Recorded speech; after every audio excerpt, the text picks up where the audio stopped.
Selamat sore teman-teman sekalian. Kita berjumpa kembali dalam PHP online kita, dan topik kita hari ini adalah tentang dosa. Dan sebelum kita merenungkan kebenaran firman Tuhan, mari kita bersatu di dalam doa. Bapa di dalam sorga, segala puji syukur hormat bagimu Tuhan, yang telah menjaga, memelihara, dan memberkati hidup kami. Dan pada saat ini Tuhan, kami rindu belajar dari kebenaran firman Tuhan. Mari Engkau menahirkan, menyucikan, menguduskan seluruh hidup kami, sehingga di dalam kekudusan kami dapat memahami, mengerti, dan juga dapat memegang dan melakukan firman-Mu di dalam hidup kami. Hamba-Mu yang hina, yang muda, yang bodoh ini, yang akan menyatakannya bagi kami, biarlah Engkau perlengkapi, Engkau urapi dengan kuasa-Mu, sehingga kami diberkati oleh firman-Mu. Dan kami menolak segala pekerjaan kuasa kegelapan yang selalu berusaha mengecoh kami. Di dalam nama Yesus Kristus kami tolak, kami patahkan kuasanya. Oleh karena itu berkenanlah atas kami, dalam Kristus Yesus kami berdoa. Amin. Mari kita buka Alkitab kita, teman-teman sekalian, dari 1 Yohanes pasal 3 ayat keempat. Yohanes pasal 3 ayat keempat. Firman Tuhan berkata, sebab orang yang berbuat dosa melanggar juga hukum Allah, sebab dosa ialah pelanggaran hukum Allah. Teman-teman sekalian yang dikasihi oleh Tuhan Yesus Kristus, kalau kita berbicara dosa, di dalam Alkitab ada banyak kata yang dipakai di dalam menyatakan dosa itu apa. Tetapi kata yang paling sering kita dengar itu adalah hamartia, sehingga pengetahuan atau pengertian atau doktrin dosa itu sering disebut sebagai hamartologi. Nah, dalam Alkitab dosa juga sering diumpamakan sebagai perbuatan daging, keinginan dunia, dan semacamnya. Jadi segala sesuatu yang bertentangan dengan hukum Allah itu dikaitkan dan dihubungkan dengan dosa. Nah, hamartologi sendiri itu berarti lari dari sasaran, melenceng dari sasaran, atau tidak tepat sasaran. Kita tahu ketika Adam dan Hawa ditempatkan di Taman Eden, diciptakan oleh Allah, itu tujuannya adalah untuk taat dan tunduk kepada Allah, untuk memuliakan Allah, dan orientasi hidupnya itu adalah berpusat pada Allah, God oriented. Nah, tetapi ketika dosa masuk ke dalam manusia melalui Adam dan Hawa yang digoda oleh iblis, maka semua God oriented tadi itu berubah menjadi self oriented. Kita tahu bahwa Allah melarang, Allah menetapkan hukum kepada Adam dan Hawa untuk tidak memakan pohon pengetahuan yang baik dan benar. Tetapi oleh karena godaan iblis, Adam dan Hawa itu memakan buah pohon yang ada di tengah-tengah, memakan buah pohon pengetahuan yang benar, sehingga ketika mereka makan, ketika mereka tidak tunduk kepada Allah, ketika mereka melenceng, lari dari apa yang ditetapkan oleh Allah, yaitu apa? Tidak memakan buah pohon, itu dosa sudah masuk ke dalam diri Adam dan Hawa. Jadi berbicara tentang pelanggaran kepada hukum Allah bukan berbicara tentang besar dan kecilnya pelanggaran yang dilakukan. Kalau kita merenungkan hanya memakan sebuah pohon, apa sih besarnya kesalahan yang dilakukan oleh Adam dan Hawa? Kita tahu dari segi harga satu buah itu sangat murah. Yang paling mahal mungkin buah durian. Ya, satu buah sekarang mungkin sekitar 40 sampai 50 ribu. Tetapi yang mau Tuhan tekankan adalah ketaatan kepada Tuhan atas firman-Nya, ketaatan kepada Tuhan atas hukum yang ditetapkan oleh Allah. Maka ketika Adam dan Hawa memilih untuk tidak taat kepada Tuhan, maka di sanalah dosa masuk ke dalam diri manusia. Sehingga segala sesuatu yang baik di dalam diri manusia menurut rancangan Tuhan, itu semua menjadi rusak oleh karena dosa. Kita tahu akibat dosa yang pertama adalah merusak tatanan ciptaan Tuhan. Merusak semua relasi manusia, baik dengan Tuhan, baik dengan manusia, bahkan dengan dirinya sendiri, bahkan dengan ciptaan yang lain. Ketika manusia jatuh ke dalam dosa, yang pertama adalah apa? Rusaknya relasi antara Adam dan Hawa. Antara Allah dengan Adam dan Hawa. Kemudian apa? Rusaknya relasi antara Adam dan Hawa. Adam mempersalahkan Hawa. Hawa mempersalahkan ular. Kemudian apa? Rusaknya tatanan antara manusia dengan ciptaan yang lain.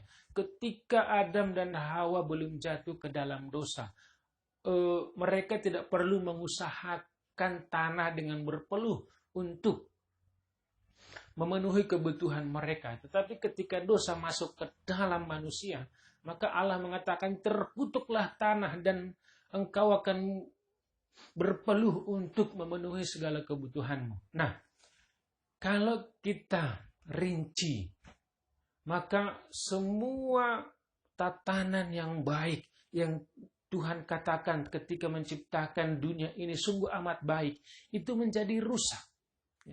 Yang pertama, rusaknya antara Adam, Hawa dengan Allah. Ketika Adam dan Hawa jatuh ke dalam dosa, maka yang pertama yang dikerjakan oleh Allah adalah apa? Mengusir mereka dari Taman Eden. Mengusir Allah dari damai sejahtera, sukacita, dan kesenangan di Taman Eden. Sehingga mereka harus bersusah payah untuk melanjutkan hidup mereka. Yang berikutnya adalah apa? Masuknya penyakit ke dalam tubuh manusia. Ketika Adam dan Hawa jatuh ke dalam dosa, Hawa dikatakan apa? Engkau akan kesakitan ketika bersalin. Sebelum mereka jatuh ke dalam dosa, Allah tidak pernah berbicara tentang sakit penyakit di dalam hidup mereka. Tetapi ketika sudah jatuh, di sanalah kerusakan semua masuk ke dalam. Itu apa? Sakit penyakit yang merusak tubuh manusia. Dan akhirnya apa? Kamu akan mati. Ya. Allah merancang Adam dan Hawa itu untuk tidak mati. Tetapi ketika dosa masuk ke dalam, maka di sana akan mati. Allah berfirman, ketika engkau memakan buah pohon itu, maka kamu akan mati. Maka hal pertama adalah, hal lainnya adalah apa? Kematian masuk ke dalam manusia. Kematian secara jasmani. Dan kemudian apa? Kematian kekal. Itu apa? Kematian di dalam maut. Ketika manusia mati, mereka bukan hanya mati secara jasmani, tetapi juga mereka masuk ke dalam kematian kekal. Itu apa? Di dalam neraka. Itulah akibat dosa. Bukan hanya di sana, dalam kaitannya dengan relasi dengan Allah. Manusia itu di dalam Roma 1 ayat 18, bahwa manusia itu sedang berjalan di bawah murka Allah. Orang berdosa, orang yang hidup di dalam dosa, itu sedang berada di dalam murka Allah yang akan ditimpakan kepada mereka pada waktu Tuhan. Mereka sedang berjalan di bawah kutuk, di bawah murka Allah. Dan suatu saat ketika waktunya sudah tiba, Tuhan akan menimpakan murka itu kepada mereka. Yang berikutnya adalah apa? Terpisah dari Allah. Ya. Yesaya 59 ayat 2. Kita terpisah dari Allah oleh karena apa? Dosa kita. Allah yang kudus tidak mungkin ya bersatu dengan manusia, berhubungan baik dengan manusia yang penuh dengan dosa. Allah yang kudus tidak akan mungkin ya berhubungan baik dengan manusia yang penuh dengan dosa. Kemudian kita berseteru dengan Allah. Ya, dalam Roma 5 ayat 10. Kita berseteru karena dosa. Kita bermusuhan dengan Allah karena dosa. Di dalam pengertian yang lebih jelas, seteru di sana adalah musuh di dalam peperangan. Musuh di dalam peperangan. Kita berperang dengan Tuhan. Dan ironisnya adalah kita selalu berada di dalam posisi yang kalah ketika kita berperang dengan Tuhan. Kita berseteru, kita selalu berusaha melawan Allah di dalam hidup kita. Dan memang oleh karena itu, di dalam keberdosaan kita, kita tidak akan pernah dimungkinkan untuk taat kepada Tuhan. Ya. Dalam Roma 8 ayat 9, orang yang hidup di dalam kedagingan, melakukan perbuatan-perbuatan daging, dia tidak akan mungkin taat kepada hukum Allah, karena itu tidak mungkin baginya. Orang berdosa, itu tidak akan mungkin taat kepada Allah. Jadi, teman-teman sekalian, kalau kita melihat orang-orang di sekitar kita tidak taat kepada Tuhan, malas beribadah, selalu melakukan kejahatan-kejahatan, itu memang sesuatu yang natur di dalam diri orang berdosa. Bahwa ketika kita berdosa, kita tidak akan mungkin taat kepada Tuhan. Karena kita berada di bawah kuasa dosa. Kita diperbudak oleh dosa, kita tunduk kepada dosa. Maka yang kita kerjakan adalah apa? Perbuatan-perbuatan dosa. Ya. Kita berdosa terlebih dulu bukan karena kita melakukan dosa. Ya. Dalam kaitannya dengan diri manusia. Orang berdosa itu bukan karena melakukan dosa. Tapi karena dia adalah manusia berdosa, maka dia pasti akan melakukan dosa. Dalam Mazmur 51 ayat 7. Ya. Sebab dalam kandungan, ya, sebelum kita lahir, kita sudah berdosa. Kita adalah manusia berdosa, dilahirkan di dalam dosa. Maka ketika kita hadir di tengah-tengah dunia ini, kita adalah hadir sebagai manusia berdosa. Tidak ada satu orang pun yang hadir di tengah-tengah dunia ini di dalam keadaan tidak berdosa kecuali Yesus Kristus, karena dia bukan keturunan dari Adam. Nah, dosa Adam itu menyebabkan bahwa setiap manusia yang lahir di tengah-tengah dunia ini, hasil dari hubungan antara pria dan wanita, itu adalah lahir di dalam keadaan berdosa. Karena secara status kita diwariskan dari dosa. Sehingga apa? Dosa itu berkuasa atas hidup kita. Dosa itu menguasai hidup kita. Nah, dan akibat dari dosa yang dilakukan Adam, manusia semua yang lahir di tengah-tengah dunia ini, itu lahir dari dosa. Itu di dalam diri kita menimbulkan banyak dampak. Yang pertama adalah apa? Citra diri yang rusak. Kita susah menilai diri kita dengan benar sesuai dengan standar yang diberikan oleh Tuhan kepada kita. Kita adalah gambar dan rupa Allah yang harus memancarkan kemuliaan Allah di tengah-tengah dunia ini. Tetapi karena dosa yang dahulu kita adalah manusia yang berorientasi kepada Tuhan, pada akhirnya adalah apa? Berorientasi kepada diri. Sehingga apa? Kita kadang menilai diri kita lebih tinggi dari orang lain. Kita kadang menilai diri kita terlalu rendah, merasa minder, merasa rendah diri. Kita mau merendahkan orang. Karena apa? Kita susah menilai diri kita dan orang lain dengan benar. Citra diri rusak di dalam diri kita. Nah, seluruh hidup kita ya, berada di dalam dosa. Kalau kita lihat dalam Roma 3 ayat 10-20, Paulus menggambarkan di sana mulai dari kepala sampai ujung kaki itu melakukan perbuatan dosa. Jadi sehingga tidak ada satu bagian pun di dalam diri kita itu adalah bagian tubuh yang kudus, yang suci. Tapi semuanya adalah bagian tubuh yang berdosa. Tidak ada bagian dalam tubuh kita kakinya kudus, tetapi yang lainnya berdosa, atau hidungnya kudus, tetapi bagian lainnya berdosa.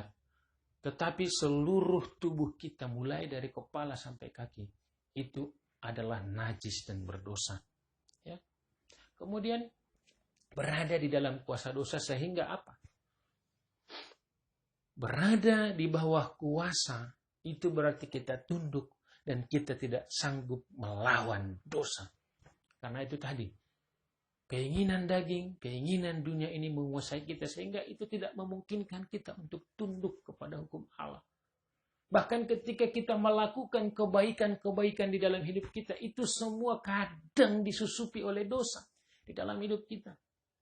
Kita kadang berbuat baik kepada orang bukan karena ada kasih Allah yang ada di dalam diri kita, tetapi ada sesuatu yang menyusup ke dalam kebaikan kita.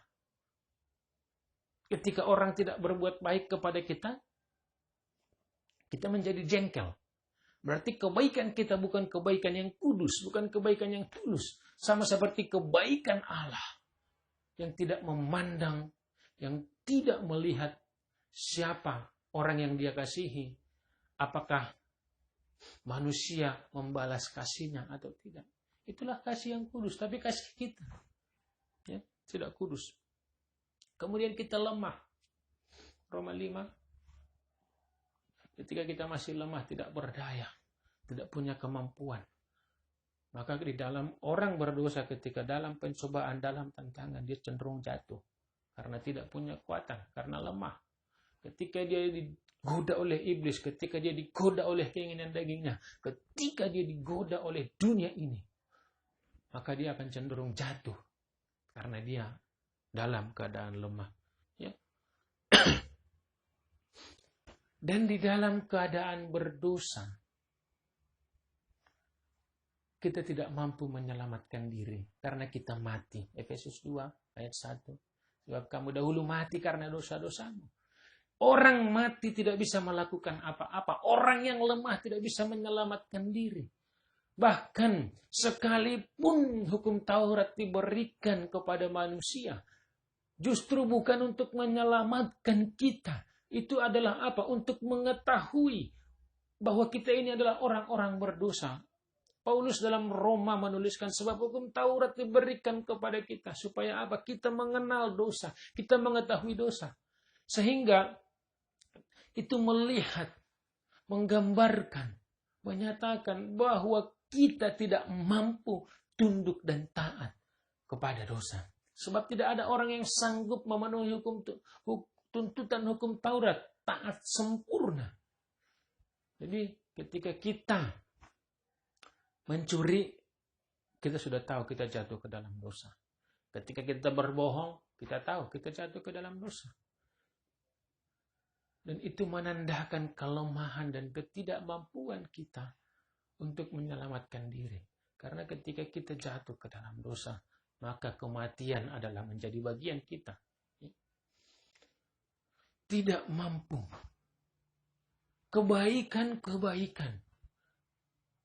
Kesalehan-kesalehan. Segala sesuatu yang baik yang kita lakukan di dalam hidup kita itu tidak akan mampu menyelamatkan.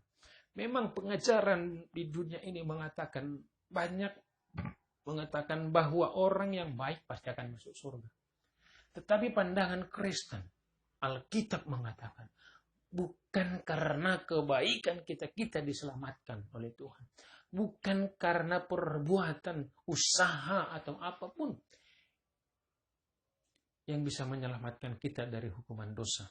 Nah, kita sekalian berada di bawah kuasa dosa. Kita tunduk di dalam dosa. Kita tidak bisa melawan dosa. Dan sebaliknya juga kita tidak bisa taat kepada Tuhan karena kuasa dosa di dalam diri kita. Kita tidak bisa tunduk kepada hukum-hukum Allah karena keadaan kita yang berdosa. Sehingga menjadi bagian orang berdosa adalah apa? Kematian. Bahkan kalau kita ingat dalam pengalaman-pengalaman kita, kita tahu yang baik. Kita mau melakukan yang baik. Tetapi seringkali yang kita lakukan adalah apa yang jahat. Pengetahuan yang baik dan benar memang ada di dalam diri kita. Kita tahu yang baik, kita tahu yang benar. Tetapi kecenderungan kita oleh karena dosa adalah apa? Melakukan kejahatan. Sama seperti Paulus di dalam Roma pasal 7. Di dalam diriku, aku tahu apa yang baik, apa yang benar. Aku ingin melakukan apa yang baik, apa yang benar. Tetapi ada dosa dalam diriku. Sehingga aku selalu melakukan dosa, melakukan apa yang tidak ku kehendaki. Maka celakalah aku. Terkutuklah aku, kata Paulus. Siapakah yang akan dapat menyelamatkan aku? Di dalam pergumulannya, Paulus mengerti, mengetahui, memahami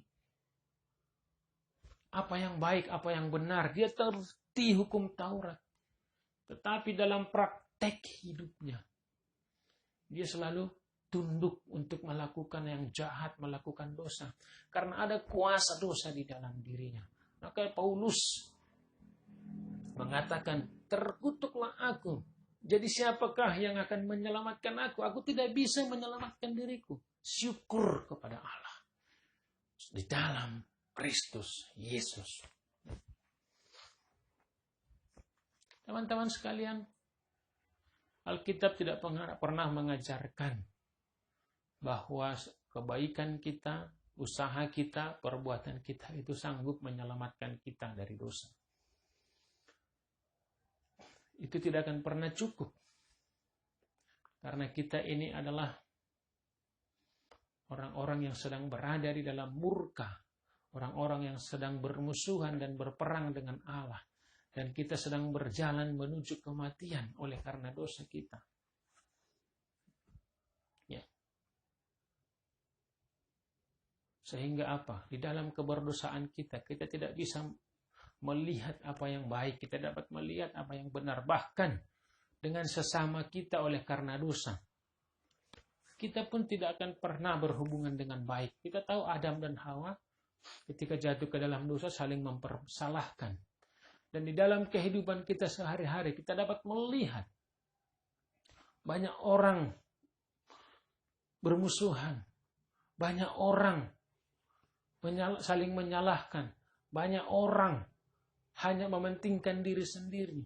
Banyak orang merendahkan orang lain, menipu orang lain, memanfaatkan orang lain. Itu karena apa? Dosa.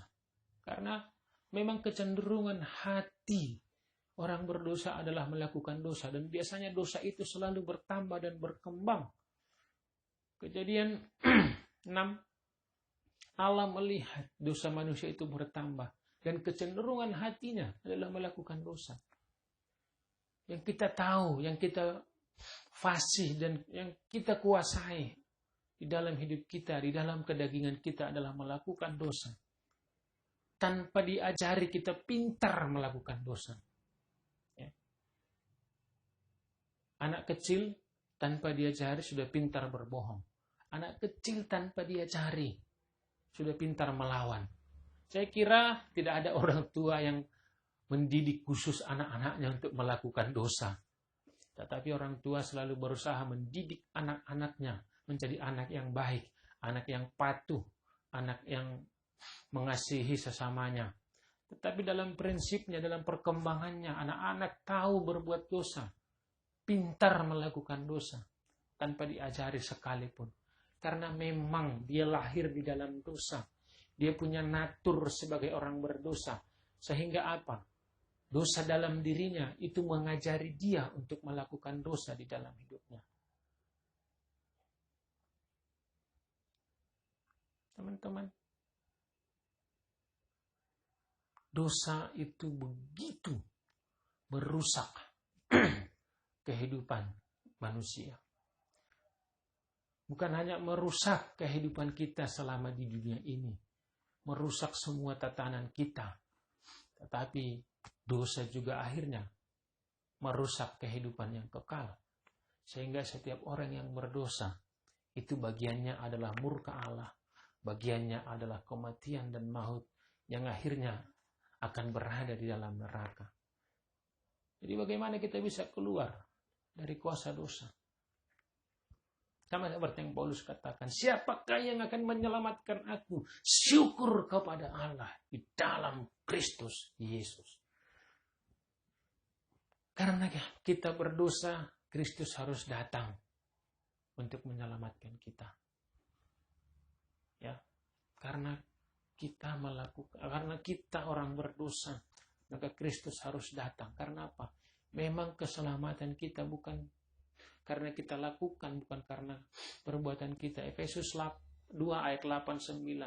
Sebab kamu diselamatkan oleh karena apa? Kasih karunia di dalam iman. Itu bukan hasil perbuatanmu. Itu bukan hasil pekerjaanmu. Itu pemberian Allah secara cuma-cuma di dalam Kristus Yesus. Allah tahu kita tidak sanggup menyelamatkan diri kita. Hanya Allah sendiri yang sanggup menyelamatkan kita. Makanya dia mengutus anaknya, Yesus Kristus, untuk menggantikan kita. Salib sebagai lambang kutuk itu harusnya ditanggung oleh orang berdosa, oleh manusia berdosa. Tetapi tidak ada manusia yang tidak berdosa, hanya Kristus Yesus. Sehingga dia menggantikan kita, menanggung semua kutuk dosa di kayu salib, menanggung semua hukuman dosa di kayu salib. Sehingga ketika dia disalibkan, seluruh dosa kita ditimpakan di dalam tubuhnya.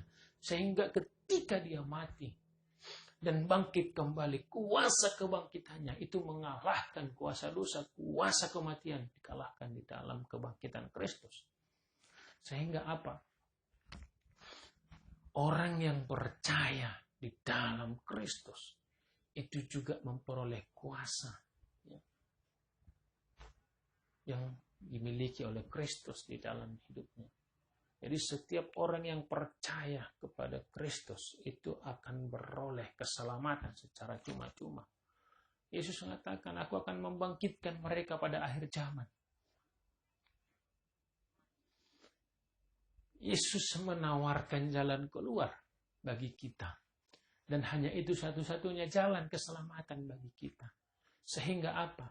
Setiap orang yang dipersatukan di dalam Kristus, Roma pasal 8, dipersatukan juga di dalam kematiannya dan dipersatukan di dalam kuasa kebangkitannya. Sehingga ketika kita percaya, beriman bahwa Yesus sudah menyelamatkan kita dengan karyanya, kita juga dipersatukan di dalam kematiannya dan juga akan dipersatukan di dalam kebangkitannya.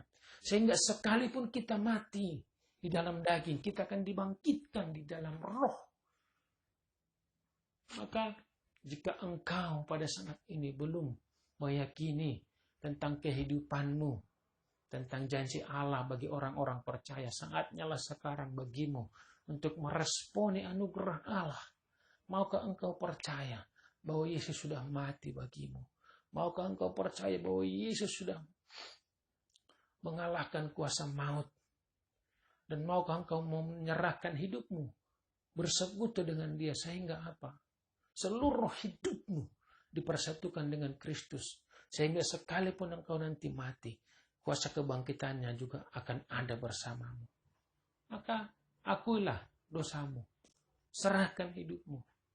Mohon ampunlah kepada dosa. Dan katakan bahwa engkau mau mengikuti Yesus di dalam hidupmu. Sehingga kemenangan atas dosa itu boleh nyata di dalam hidupmu. Tuhan Yesus memberkati, kita bersatu di dalam doa. Bapa di surga, kami bersyukur Tuhan untuk firman-Mu. Kami bersyukur sekalipun kami adalah orang-orang yang berdosa dan pernah tunduk dalam dosa. Tapi kami bersyukur karena Engkau Allah yang mengasihi kami. Engkau mengutus anak-Mu Yesus Kristus untuk menyelamatkan kami. Sehingga setiap orang yang percaya di dalam Kristus Yesus, sekalipun kami mati, tapi kami akan dibangkitkan bersama-sama dengan Kristus. Berkati kami Tuhan di dalam seluruh pergumulan kami. Secara khusus di dalam kondisi bangsa dan negara kami ini. Banyak kekhawatiran tentang masa depan kami, kekhawatiran tentang kehidupan ekonomi kami. Tapi kami yakin dan percaya bahwa orang-orang percaya, orang-orang benar tidak akan pernah Tuhan permalukan di dalam hidupnya. Oleh karena itu kami serahkan hidup kami ke dalam tangan-Mu. Dalam Kristus Yesus Tuhan kami. Amin.